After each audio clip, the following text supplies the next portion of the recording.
Sans hésiter, la revalorisation du congé parental, parce que pour redonner un vrai choix aux familles de pouvoir éduquer leurs enfants.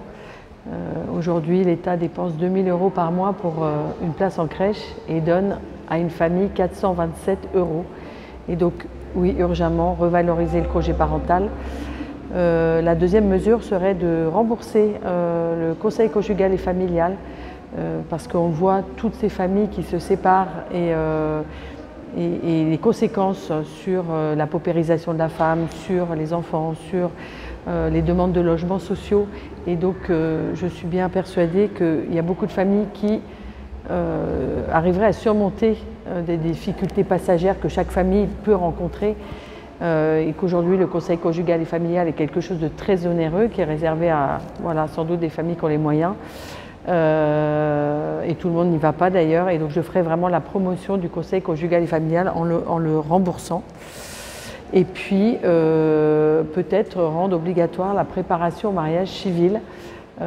puisque quand on est élu local, on a la chance de marier et on se rend compte que parfois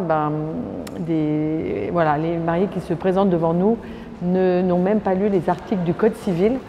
alors qu'ils sont riches d'engagement, et donc peut-être de proposer, que les mairies proposent dans chaque mairie de France qu'il y ait une préparation au mariage civil. Ça a été le cas à Asnières, on a mis ça en place, et peut-être de proposer ça dans toutes les mairies.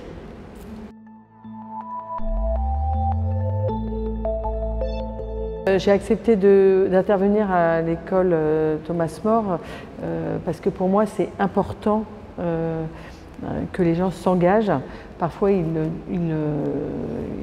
ont l'impression que ça va être difficile, et en fait de venir témoigner de son engagement de mandat local qui est à la portée de beaucoup de gens, pour moi c'est fondamental, et donc c'est très naturellement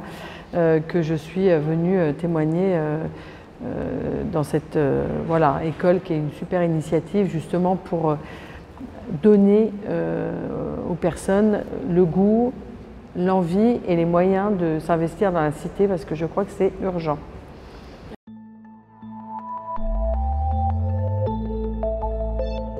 Ce que j'ai envie de leur transmettre, c'est que, en fait, moi je suis rentrée en politique, je n'avais pas fait Sciences Po, je n'avais pas fait l'ENA,